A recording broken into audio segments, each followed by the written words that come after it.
Well, this is everyone's favorite topic. Are you ready for a relationship? And I'm talking about a Christian, godly relationship. Are you ready for your woman of God? Okay, so this video is gonna be from a man's perspective, obviously, and it's gonna be more catered toward men and what we need to do to be ready for a relationship. Now, obviously, first things first, you need to have the Bible down. You need to be spiritually ready. You need to be a man after God's own heart.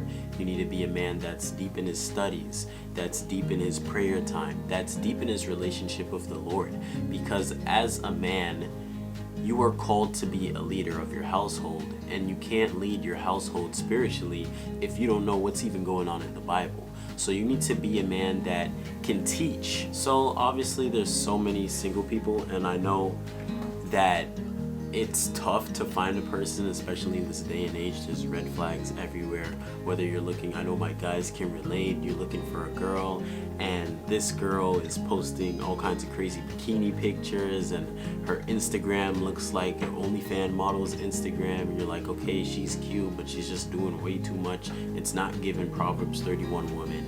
Or this girl seems like she has everything done and she's there at church every week, but then you find out that she's not actually saved and she doesn't really have a relationship with the Lord herself. And these things are all red flags, and I feel like I will make a video later just on red flags that you can look for and avoid, that we seriously need to avoid as men.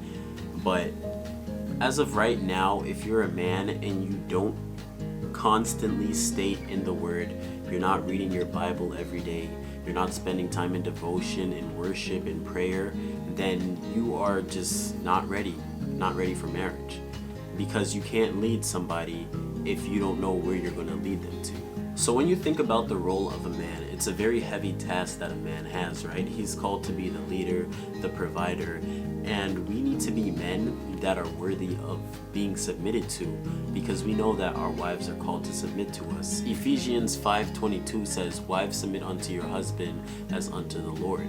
Now obviously wives are not going to follow their husbands into sin, but as men, if we're going to be the ones that are leading a family, we have to be worthy of submission. So you can't be a man that's gonna abuse the word of God and say, oh, wife, you need to submit to me when I say to do this, you need to do that, and you need to be, you're not like, it's not a dictatorship that you're gonna be running in your household.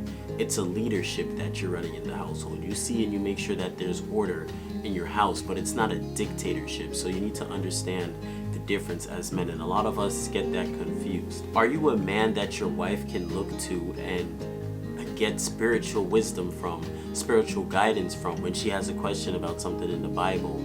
Can you be the one that's going to answer that question and give her the answer that she needs? To use a biblical example, we need to be a Job and not an Adam. So what's the difference between Job and Adam? Well, Job was a man that his wife told him to curse God and die.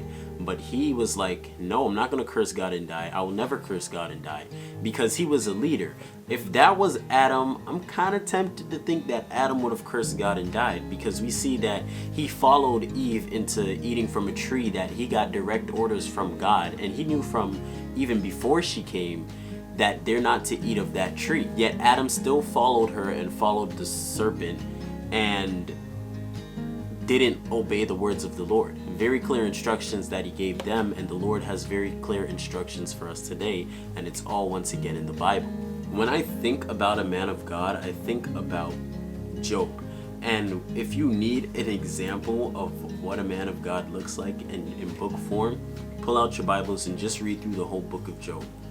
You'll see that he was a righteous man. He was an upright man. He wasn't a man that was withered in his faith. Nothing was going to pull him away from the Lord, no matter what he went through. That's the kind of man that we need to be. Now, we knew that this conversation would come out about finances. And yeah, if you want to be a husband, you do have to have the responsibility of now taking care of not just yourself. Now you have to take care of your wife. And we're called to be fruitful and multiply. So now you have to take care of your kids too. And that's not an easy task to do. We see a lot of men struggle with that task to this day, and it's really hard to do that off of one income, so to say. But as a young man, especially for you young men watching, Are you preparing yourself to be a man that will be able to provide within whatever time that you have to get ready? You should almost have a set time where you're like, okay, by this year, I'll be financially ready to be married, and what you're doing till then is you're saving up, you're being wise with your money, you're not blowing it away, and you're not being silly with your finances. Rather, you're setting yourself up to be a man that will be able to provide for his family. And I'm not saying that your wife can't work, but I know for me personally, I don't want my wife working, and in order to set that up, I have to start now at 19 years old, or even before 19, or even when I was younger. I've been setting myself up and been starting to be in a way where I can financially provide for a family without my wife having to work. Now, a lot of you might say, oh, well, I don't mind my wife working, and that's fine. She doesn't want to stay home either. She wants to work. That's also fine. You and your wife can figure things out specifically for your marriage, but just remember that at the end of the day, you're the one that's supposed to be the provider and the leader and the protector. And if you can't provide for your family, then you're honestly failing as a husband and a father. One of the problems that I see with men in this generation is we have a love for childish things. Childish things is what I'm gonna call them, like a love for video games. It can be a love for basketball, a love for football. And I wouldn't necessarily say that those things are childish, but they're childish in a way, and we need to have a balance of certain things in our lives, right? If you play video games, that's fine. I'm not gonna tell you not to. If you ask me personally if you should be spending your time, playing on a video game, I would probably say no, but it's probably just as bad as watching a YouTube video, which is something that I often do. And I'm not talking about educational YouTube videos like the silly ones. But if you're obsessed with video games where every free second you get, you're trying to get back home so you can be on your PS5 and you can play 2K25, that's a problem as a man of God. Why? Because you're focusing on childish things instead of putting those things away and becoming now a man. So if I'm not mistaken, it's Paul that wrote this verse here in 1 Corinthians 13 verse 11. And it says, when I was a child, I spoke as a child, I understood as a child, I thought as a child. But when I became a man, I put away childish things. What that's saying is when we're children, which for me that stage is past, right? So when I was a child, it was okay to do childish things, to play with toys, to get in petty arguments with your brothers and your sisters and stuff like that. That's what you expect from a child. But as I became a man, as we become men, we need to put away childish things. We're not spending our time playing with toys. We're not on our iPads like how kids are, just playing some kind of game like Subway Surfers or something like that.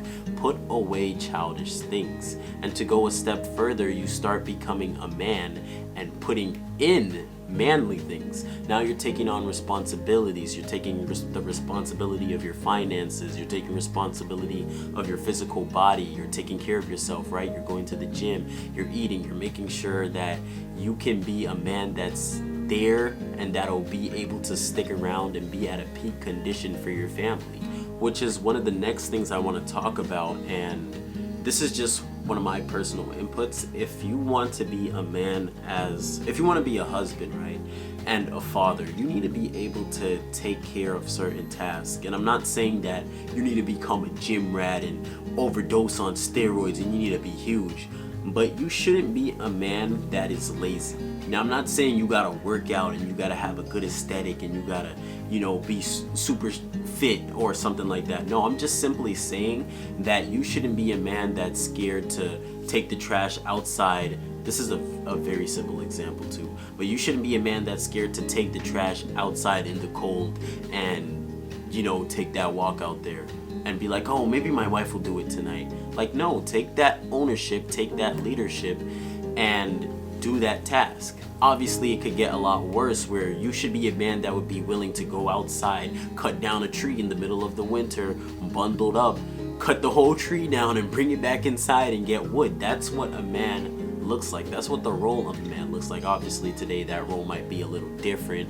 You're probably gonna go to the store, right, and pick up all that wood and then bring it to your vehicle and then bring it back home and then load it in the house. But that's still a task in and of itself, and that's the type of task that we should be willing and able to take on as men of God. Putting away laziness is huge for a man that wants to be a father, a man that wants to be a husband. Because if you've ever seen a lazy husband or a lazy father, which is probably rare to find one of those because lazy men don't really become husbands and fathers.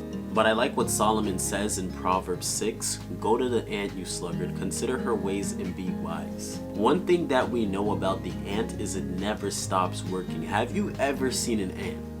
Have you ever seen an ant just standing still? I've never seen it. I know you've never seen it because ants are like workaholics. They work, work, work, work. We as men should be willing to work, work, work, work. And I'm not talking about staying at your job all day, right? You have responsibilities when you come back home. If you're going to work, then yeah, you work at work.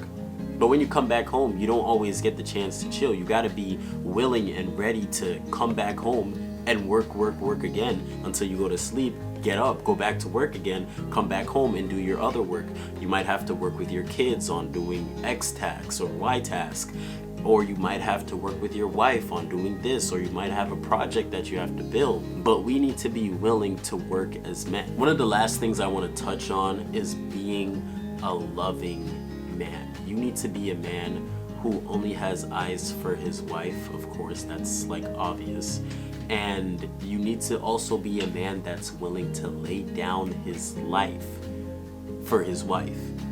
If you are not willing, if you get in a relationship, right, and even for your girlfriend, if you can't see yourself saying, you know what, I would die for her if it came down to it, then you're not ready for a marriage relationship. See, men are called to love their wives as Christ loved the church, and the type of love that Christ had for us is a sacrificial love. It's a love where he died for us, and we need to be willing to die for our wives, for our families, our kids, daughters, sons, to do the same thing, to show that kind of love that Christ loved. Well, that verse is specifically for your wife, but I would also apply it to your whole family. That's the type of love you want to show. But for your wives specifically, you're called to love as Christ loved the church, and the type of love that Christ had for us was a sacrificial love. So you can't tell me that you're not willing to take a bullet for your wife. If you're approached in the street by a robber and he's like, "Give me all your money," and you're like, "All right, baby, let's run." No, you need to stay there and fight, or you need to make sure that your wife gets away safely first. So that might look like you putting your wife behind you and saying, "Get behind me," or telling her to run away, run to safety, while you try and figure out this situation and what's going on here. That's what being a protector looks like. Now, there's a lot more things that I've left out of this video that I could go on and on about, but there will be more videos on topics like this. But one of the last things I want to mention is just age-wise. I know a lot of people are looking for relationships and they're young. They're like 14-year-olds, 15-year-olds, 16-year-olds, 17-year-olds, 18-year-olds. Honestly, if you're under 18, you really got no business being in a relationship. You're kind of still a child, to be honest. You don't really need, and I was the same way too when I was that age. I'm 19 now, but when I was younger, I would be looking for a relationship, or ooh, I wonder if I could get a girlfriend, and I'm 14 and I'm 16. But honestly, why are you looking for a relationship? The only relationship you need to focus on is the one with the Lord. So if you're young and you're not ready, and you could be 19 years old just like me and not ready for a relationship because you don't have everything down that you should have, and some of the things that I talked about, right? Like me, I'm not financially ready to be a husband. That doesn't mean that it'll completely stop me from being in a relationship, but I understand that I need to keep preparing myself to be ready for marriage. So when you're young, just focus on your relationship with the Lord, and that's just literally the best thing you can do. And when you have that relationship down and you have it set, then you can start to worry about finding your man of God or your woman of God. But that's all I'm gonna say for this video specifically. I want to hear from you guys in the comments, so make sure you comment down below and tell me your thoughts on anything that I said. Like this video if you made it to the end, subscribe to the channel as it'll help me out a lot. Turn on your notification bell so that you know when I upload again, and I'll talk to you guys in the next one. God bless.